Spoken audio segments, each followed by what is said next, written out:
Welcome to the Be a Brilliant Human podcast. You're in the right place if you're a growth-seeking being who acknowledges the challenges and delights of your humanity on the path to an ever more conscious life.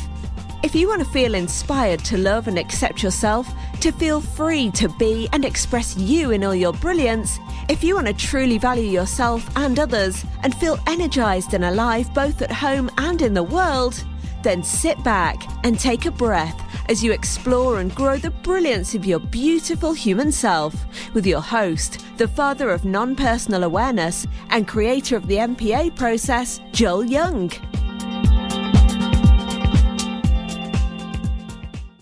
Hello, and welcome to episode 45 of the Be a Brilliant Human podcast. 45, gosh, we're getting close to 50. I really ought to do something special for the 50th episode. We'll see about that. I've just thought that out loud. Well, today, you're in the right place. If you're someone who has a hard time standing up for what you believe, especially in a group situation, or saying what feels right, or even what you want, or stating your differences in those group situations, then you're in just the right place today. Because today we're talking about the fear of speaking out, and I've also called it transcending the culture of condemnation. I can't say that. Condemnation. I can't say it. It makes my blood boil. So what we're going to look at is I'm going to give some kind of cultural history about where this culture of condemnation comes from, so I can explain again what I mean by that. We're going to have a look at why this is around, why we tend to collude with that whole culture, and what some of the benefits are of stepping out of it, and also what some of the solutions are within yourself, so you can feel more congruent and strong in yourself, so you can be more you in this situation. Before we dive into it, one of the things that really inspired today, there's a few things that have inspired me doing this topic today. It's something I'm passionate about. There's some things come my way this week that have kind of pointed to it. And then because Boundary Bootcamp, we're running it again, and that will be launched very, very soon, people.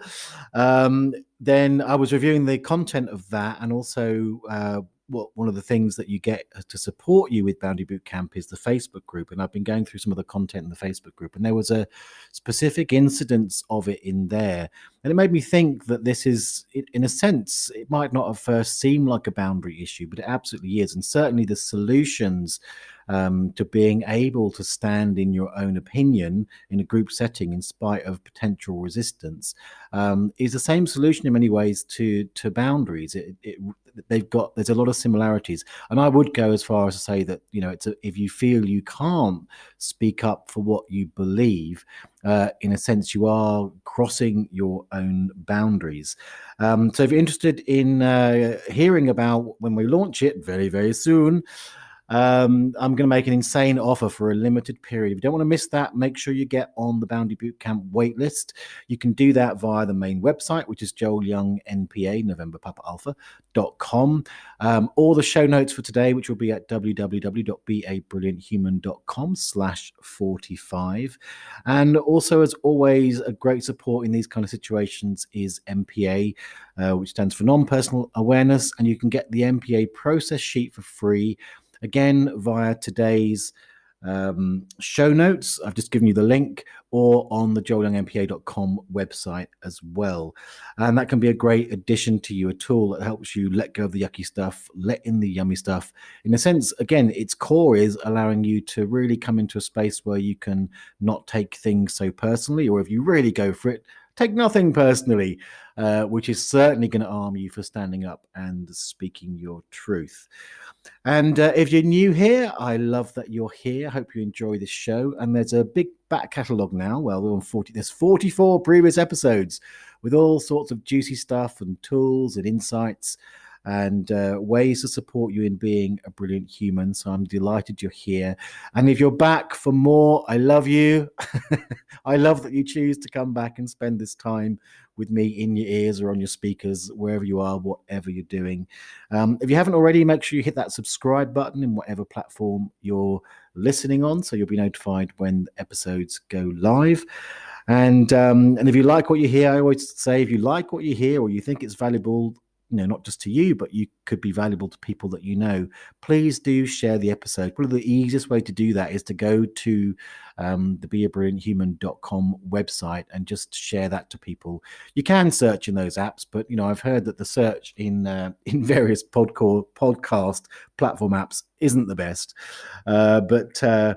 But certainly just say it's Be a Brilliant Human with Joel Young. It should find it otherwise. So just go to beabrillianthuman.com.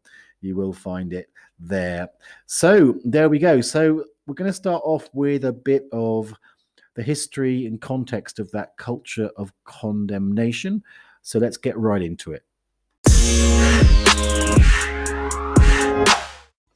So this episode really, in a way, it's a call to transcend the culture of condemnation. And the culture of condemnation, what I'm calling it there, it's got a long history. There's a lot of history. I mean, when I first started coming out as MP, coming out sounds like out of the closet. I'm the creator and custodian of MPA. One of the things that I used to say about it was I'm a 21st century heretic. And heresy is one of those things which points to the culture of condemnation. There's so much in our history of where, if you become a heretic, certainly back, in the Dark Ages, you come out, if you do something heretical, you have like the Spanish Inquisition, you get people burned at the stake, or even going back before the Christian idea of heresy, back to the Bible, the story of Jesus. And, he was crucified because he was a heretic. The original heretic, at least from the Christian perspective, because he was speaking out against what was then the Jewish dogma at the time. It wasn't going to fly because it threatened the status quo, what he was saying, and so he ended up being crucified. And even in the story there with Pontius Pilate and the whole deal, if you look at the Spanish Inquisition and sort of hunting down heretics, there was a lot of theater around those horrendous acts, basically sending a really strong message out to, the general people. You need to be really afraid about speaking out against what is perceived as the way we think. Usually, the way that the people in charge or in control or the people holding the general power wanted you to speak. What's the story? What's the dogma?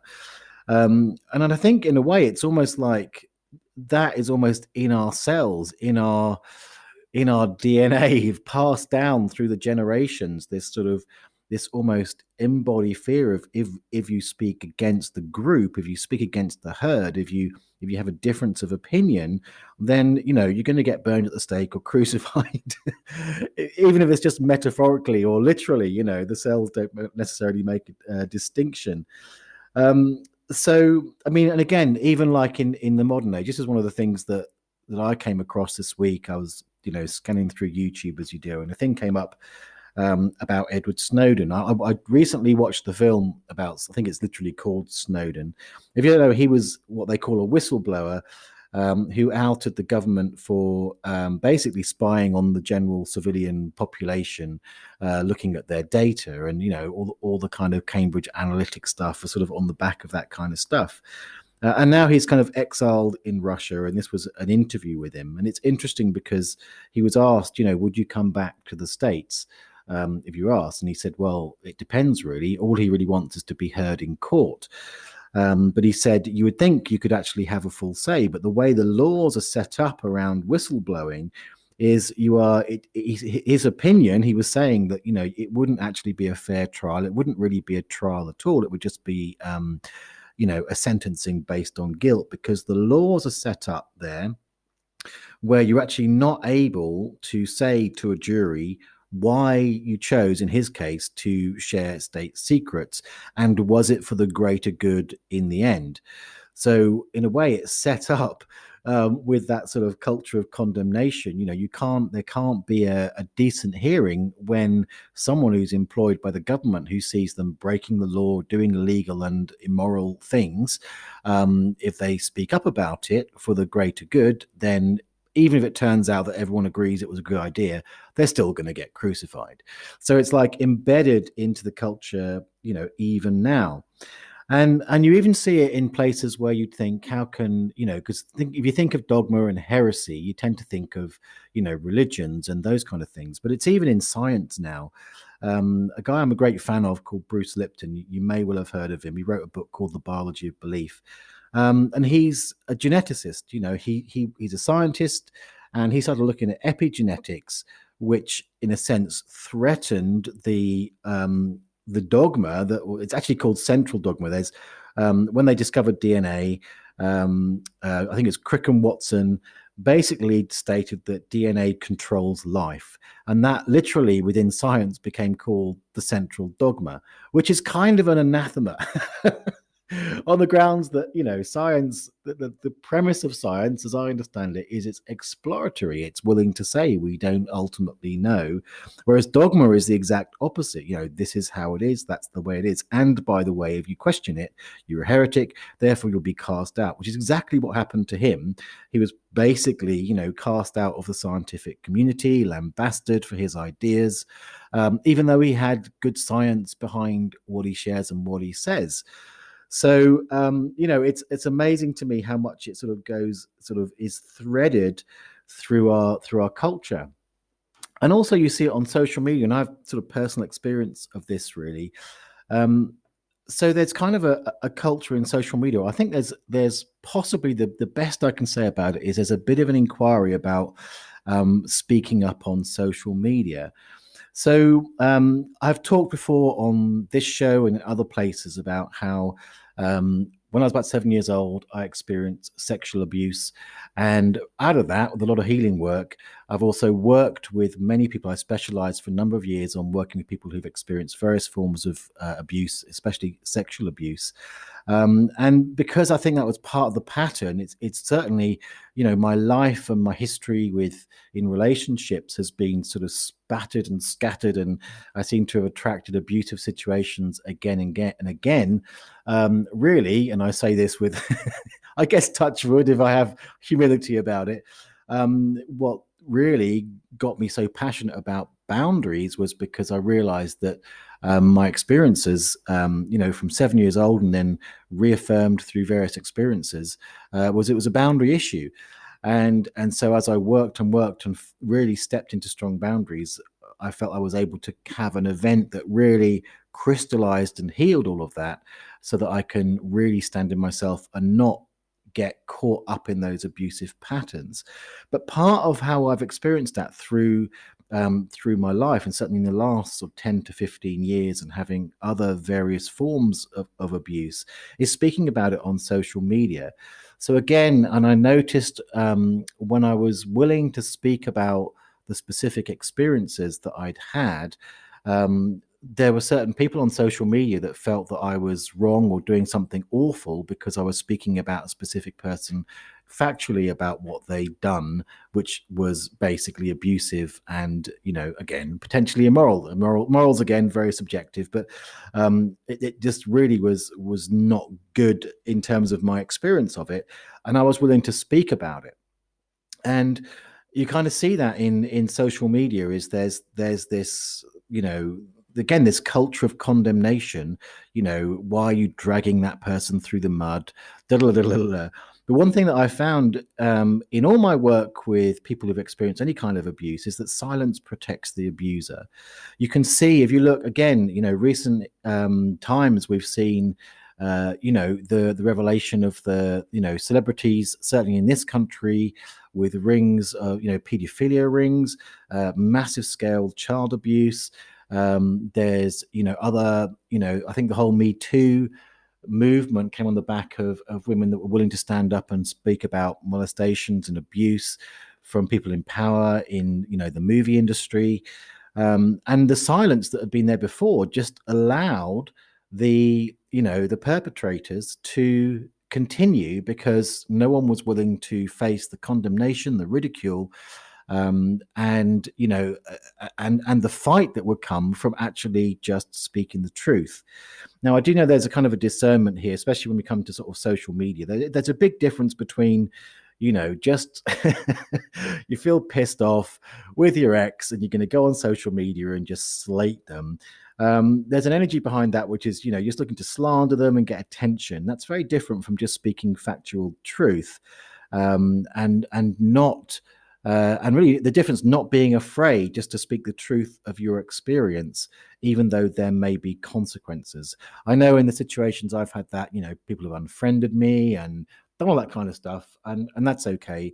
It's for me, it was very clear, and it's got very clear to me that my silence doesn't serve me, and it certainly doesn't serve the wider community. Again, going back to the ring of child abuse, or abuse in the movie industry, the silence just perpetuated it. And actually, my hat's off to anyone who's had any kind of abuse and speaks up about it.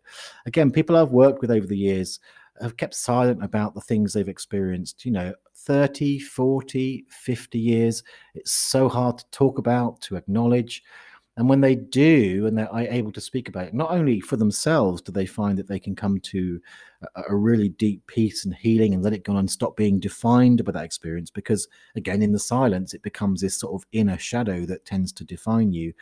But also, again, in some cases, it means it can bring to light and prevent those people from doing it to others, to more people, and continuing that cycle. And, it doesn't always have to be such a dramatic thing. Again, I said at the beginning of this episode that this part of this was inspired by me going through the Facebook group for Boundary Bootcamp and looking at what, it's such a wonderfully engaged and supportive group when we ran this last year. People sharing amazing experiences. And there was an example where someone was looking to get support. And one of the things in Boundary Bootcamp that the Facebook gives you is support. She was working through week 3 and week 4, where you come into a state of really defining your healthy boundaries and then start to communicate you. And she was asking for some support on how to communicate in a tricky situation, what her boundary was, how to state it in a way which would be powerful. But the thing she said that got me was that she felt, disloyal and bad for even sharing it within this supportive community, because the context of it was that the situation was with her parents. And so in a sense, she had that sense of the family cultural thing of being disloyal to them. Now, it might not at first seem like an afraid to speak up, but that was close for her. And I'm so glad that she did. She almost didn't speak up, which meant that she didn't get the help and support that she did. In the end, of course, she got loads of support. She was able to clarify how to language things and come into the congruency that she was looking for, because she was able to overcome that fear. And nevertheless, it was there, that sense of disloyalty or feeling bad. And obviously that there would be consequences if she was found out, or even if she wasn't found out, consequences within herself from the guilt that she would feel from that sense of disloyalty. So in a sense, let's look at kind of what are the pressures. Why do we do this?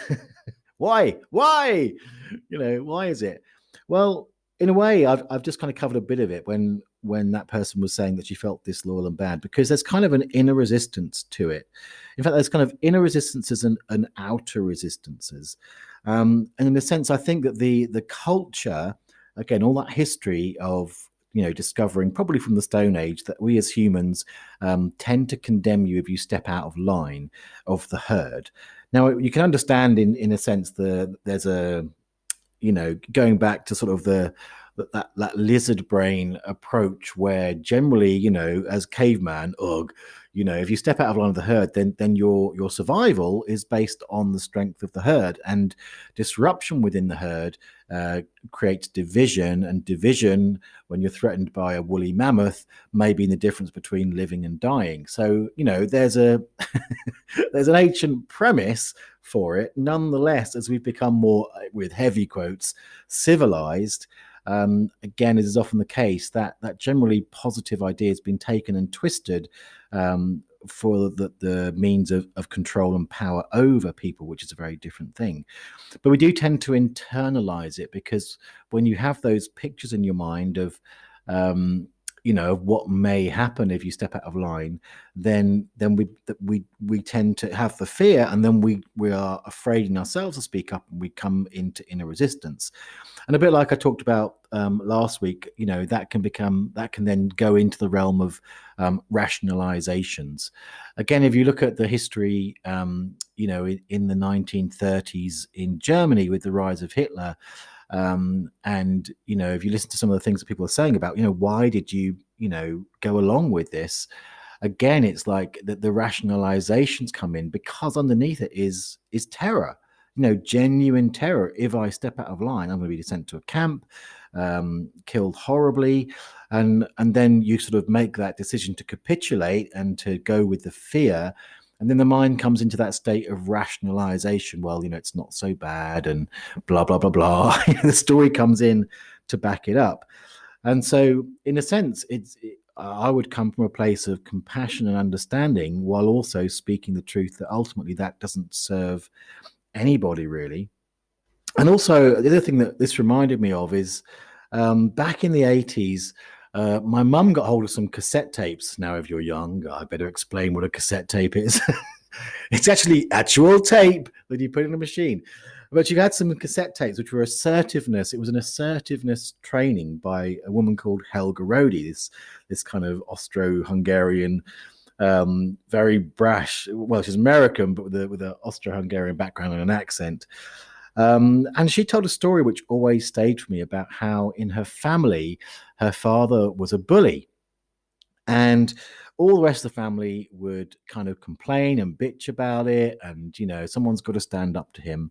And so Helga decided, right, I'm going to stand up to him. So at the dinner table, everyone there, they've had these conversations, you're going to back me up and all the rest of it. And she stands up to him, faces him in his, about his bullying, and blow me down if the rest of the family raced to his defense. What? But that always, and it kind of, so in a way, the herd, in spite of realizing that it was really horrible for them, colluded and defended the bullying situation, which is fascinating to me. And again, you can see it where if someone speaks up, even though they may have been bitching behind the scenes, somehow everyone will go, oh, well, it's, I'll leave him alone. He's not so bad, or, whatever that defense is. But it's an interesting dynamic that can happen. So again, why is there that collusion? Well, Helga laid it out pretty well when she said that, everybody in that group that defended the bully had something to gain by the bully being there. Now, at first, that might seem, well, surely not. But really, it's one thing that needs to be looked at, and we'll look a bit more at it when we get into solutions. But there are often secondary gains. Someone else is the bully. They also take charge. You don't have to take responsibility for yourself, for example. Or, it puts that part of them outside of themselves. They don't have to face it. Or somehow it maintains, often, like going back to Hitler, for example, the stories at the time where he's, his PR was he was bringing order, and peace. You see it in the I've just been watching some of the newest Star Wars movies, and again, the Empire and the evil emperors always say, there's more peace and order when I'm in charge. Yeah, because you're killing people left, right, and center, and stamping out diversity and individuality. That's not really peace. But that illusion, we can tend to hold on to our illusions in that way, and that could be a really powerful motivating force that keeps us in the pattern of being part of that culture of condemnation, to the point where we become the condemners of those that speak their truth. So what do we do about it? How do we get over this? How do we transcend this culture of condemnation? Well, I think we ought to talk a bit about that. So I kind of mentioned a bit when I was talking about in the Facebook group of Boundary Bootcamp, and how the benefit really to the woman that spoke up was that she got support where she may not have done had she succumbed to the fear of disloyalty and being bad. So that's one of the benefits is, I think, when you speak up, you do make yourself available to support otherwise. But there's another benefit of actually choosing to speak up, which I think is worth talking about before we go into how you do that. And that is the benefit of self-esteem. It really is, because when you're living in a life where you're afraid to really be you, I'm not talking about that real you, the deep boundless you thing. I'm talking about just being you, who you're showing up as, which means, you're talking about able to say your needs and your preferences and opinions, whether the group agrees with them or not. And again, if you see things, there's wrongs or injustices or abuses or misbehaviors that you see, when you kind of suppress what are your genuine feelings and responses inside, you're not really being you. You're living in fear. You're living as a smaller self, and that ekes away at your self-esteem and your confidence, and your visibility in the world. All of these kind of things get affected by it. So there's definitely a, in quotes, selfish personal benefit to looking this in the eye and giving yourself the strength to stand up for what you believe in, and be willing just to speak up for what's your truth in a way. So that's kind of two approaches. I'm going to start with the messy approach, which is where I started many years ago. I'll tell you a story about that. And then a more graceful approach, because they are available, especially now. I can offer so much more graceful approaches because I've walked the messy one. But the messy one still, it works. So the messy one is kind of, it's that trite thing of just speak up, right? And it sounds trite because you're not speaking up because you're terrified. But I remember the day, I would have been, I guess, early 20s. I grew up with a dad, and I've had this conversation with him. He's totally agrees with it. When I was young and he was young, he was a very, very angry, scary man. And he's a pussycat now. At the time, he was angry and scary. And within our family culture, it was acknowledged that, he was a terrifying man. And there was a situation where I guess that balance in me just came to where I just had to speak up. And it was a time actually where, he was going through, him and mum were divorcing. And we were having mum's side of the story and not really his side of the story, but I felt that it was wrong. And again, this is not to offer any insight into that, except that if you've known anyone who's gone through divorces, you'll probably know there's always two sides to the story. Anyway, but I felt I was conflicted enough to, as my kind of duty as the son, to actually go toe to toe and stand up for my mum with him. But what it took was what I now call walking through the terror tunnel. I mean, literally, it was, I cannot tell you how terrified. I was literally shaking. I was crying. I was terrified in so many different ways, to just confront him about this and just to say what I was feeling and experiencing. And that's why I call it the messy approach, because sometimes just, I didn't have all the correct language, that strength in my being, which, if you can, make such a big difference. But it still had a massive impact. To this day, that one conversation with my dad, and he responded so much better than I was expecting him to, completely transformed, again, all emotional, it completely transformed the relationship I have with my dad to this day, such that in spite of the fact that he was an angry, absent father for much of my life, I'm very close with him now, and we're kind of really good mates and really get each other in a lot of ways. But it took me walking through that terror tunnel and being afraid of the consequences of speaking up about what I believed to be true at that time, to make the difference. So there's a lot of positiveness in just being willing to be messy and just speak up and let the consequences fall where they may. Now, of course, it might not always be appropriate. I'm going to put a caveat on here. There are situations which are genuinely dangerous, so you have to make your call on those situations, but that's certainly one way to go. But the more graceful way, and again, as I say, in my experience through my life of going and experiencing lots of different forms of abuse, being very timid, being very boundary poor, and learning and walking that path from having kind of no boundaries and unwilling and very afraid to speak up my opinion, let alone anything else, to where I'm very confident and strong in sharing what I believe, what I feel, and speaking up against the crowd if necessary. It is a matter of doing that inner work, because it takes that inner personal power and that congruence within you to have the strength to overcome the fears and to ultimately stand up to what may be genuine kickback from the wider community of which you may be a part. It is a boundary issue. It's a matter of having clarity around your boundaries. And again, one of the ways that I define boundaries is really being aware of and being willing to stand in what feels good and what doesn't, what works for you and what doesn't. So that's about knowing yourself. And again, looking at those kind of secondary gains thing that we talked about, Helga Rodi was saying that the reason that her family stood up for the bully is because there was something in it for them. Often it takes looking at, what is it that seduces us away from being ourselves in that crowd situation, whether it's the fear of loss of status or again, what are the secondary gains? What am I getting from colluding with a situation which in my heart, in my gut, I know isn't really isn't okay with me fundamentally. And again, that means looking at what are the survival strategies, because much as I said earlier that, if you go back to sort of caveman time, it was a survival strategy, in order for the group of humans to survive against the mastodon. It was a survival matter that you had this togetherness, this sharedness.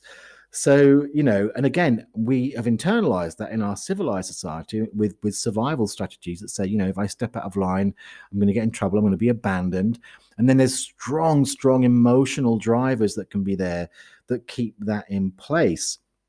So in essence, what you have to do is to get to a place where you can do that inner work, untangle the knots of all of that, and really come to a place where you realize that, where you matter more really than any potential consequences from the group.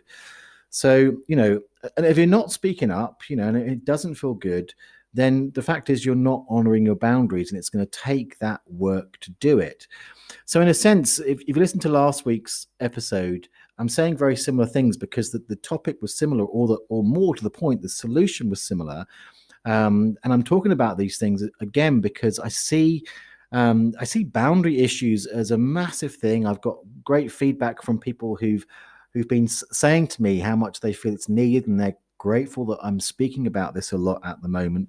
And I really would love you, if this resonates with you, to get you to come along and sign up for Boundary Bootcamp, because literally, because of what I've been through, and because I've learned, it's taken me years and years and cost millions of lives. I'm being dramatic. No, but really, it's taken me a lot of mistakes, a lot of trial and error, a lot of doing all the wrong things before I found a path that has enabled me to have good, healthy, strong boundaries and hold them in the face of resistance. And through practicing that, have a trust in it that it becomes less and less of a fear. Less and less of that terror tunnel, much more of a graceful, easeful stepping into my boundaries, which has built my self-trust and all the rest of it. And that's exactly why I made Boundary Bootcamp, this 4-week amazing intensive course with all sorts of support, because it lays out the tools, it lays out the process and offers support for you through the process. So if you're someone who recognizes they don't have good boundaries and are suffering from that, from the lack of confidence, the lack of energy, the lack of self-esteem, the sense of invisibility, those kind of things, then it's a path that you can walk and share with other people so that you can begin to learn and practice and stand in those healthy boundaries, which means when you see something that doesn't feel right to you, you'll be willing to powerfully stand up. And I say that inner power and that congruence because it's important in terms of the impact. So if we get a little bit into sort of the power of energetics here, then, there's a difference between standing up when you're not congruent and then, you get battered versus someone who has that powerful energy held inside of themselves that has an impact. So the words, the body language, all of it is stated from a place of true power. And if you look at martial arts, you'll see that that's the difference. You can do a punch, and it can be fairly effective. But if you've aligned your chi, as they would call it, your energy in a way, and you put that into the punch, you can knock someone across the room because there's such congruence and power behind it. And you see that with people that are truly empowered. They'll stand up, they'll speak, and even though they might not be like The Rock, the movie star The Rock, they can stand and speak powerfully. And for some reason, all these bullies and all the rest of it, or the crowd, will listen because their energy is that powerful. And part of the Boundary Bootcamp is not only to help you to work through and untangle the knots and really address where you are, untangle the knots, and then define and really step into your healthy boundaries. There's also processes in there to help you, in a sense, to do exactly that. It's like to power up with that congruence, because then, as you do in week 4, step out into the world and start practicing the communication skills that you're given on, because how do you speak it up gracefully and not messily? Or at least, actually, to be fair, I've said that now, but I'm really fine in Boundary Bootcamp to have messy, because it is a practice. You've got to start from somewhere. But certainly be much more empowered than I was with the terror tunnel with my dad, to go about stepping into the world, because that congruence and that power is going to have a massive impact in your life. So again, to recap, I think the main thing about not speaking up, I would say, the thing I would like to take away is that silence protects the perpetrators. There are lots of cultural pressures that are internalized or come from the outside. But ultimately, if you buy into that, while you might have some secondary gain, which is ultimately not a true gain, it's an illusion, it's a false gain, then that will eke away your self-esteem and your personal power, that sense of it within yourself, but also how you impact the world, how visible you are, that people take you and respect you seriously. Much better to stand up and be noticed in a powerful, congruent way than to feel like a constant pushover. So to do that, either you're going to fumble through it like I did in the early days, which is great, go for it. Going for it is better than not going for it. Or you can find ways, and Boundary Bootcamp is one I would strongly encourage you to look into and sign up for, which will give you the tools and fast track you through that process so that you can really step powerfully into it, not only making a difference in your life, but also potentially impacting the lives of others. Because the more of us who stand up for what we believe, it's not about having my way be your way. It's about clarity. The more people stand up and say, this is what I believe, oh, that's what you believe, okay, we can all be cool with that and figure out how that works in terms of being together. Or in some cases, you can be speaking a truth that you found that others have been too afraid to speak up. But when they see a strong, powerful leader, because when you speak up against the group, you're a leader, but someone who they can feel the power in that, then they actually can start to get behind them. Maybe they won't at first, but again, because of that herd mentality. But even so, I think that generally is the pattern. If someone is strong enough, powerful enough, persistent enough on a big issue, the likes of Martin Luther King and all those kind of people, they will begin to have their empowerment be contagious to the herd, to the point where there can be a sea change, together, of values and ideas. And again, we've seen that with Black Lives Matter and Me Too. It's beginning to feel that surge with a herd that may have been going, oh, no, we can't change, we can't speak about that, to go, oh, yeah, perfectly normal. That's definitely an issue we need to all talk about. So being empowered about it is an amazing, amazing thing. Right, I have talked a lot today on this topic. It is something I'm passionate about.